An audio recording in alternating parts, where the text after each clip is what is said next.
Ekale and Tibetan. This is DJ Naija. Don't forget to subscribe, like and share.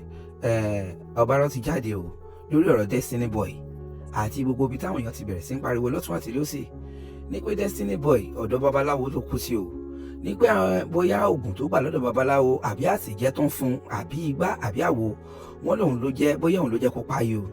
Òun ni OBA ARO wá jáde láti wá yànnàná àwọn nǹkan lórí kìíní pé èèyàn ríyàn lọ́dọ̀ babaláwo kò sẹ́ni tó mọ tí oníkálukú wá lọ sọ́dọ̀ babaláwo, bóyá ẹ̀rọ ló lọ gbà o, bóyá ìwòsàn ló lọ gbà o, ọ̀hún tí tá bá rí òkúdọ̀ ọ̀rọ̀ ká tó lè máa sọ pé báyìí ni babaláwo ṣe fún àbí báyìí ló ṣe lọ ṣe lọ́dọ̀ babaláwo. Wọ́n ní ká má tètè máa quick máa judge, ká tètè máa put àwọn èèyàn sí spot tí ò ṣeé wà. Ẹ jẹ́ ká gbọ́ ìkúnrẹ́rẹ́ àlàyé lẹ́nu OBA ARO, àwọn àlàyé tó ṣe lórí bí Destiny Boy ṣe dé ọ̀dọ̀ babaláwo àti ohun tó papọ̀ òun àti babaláwo náà.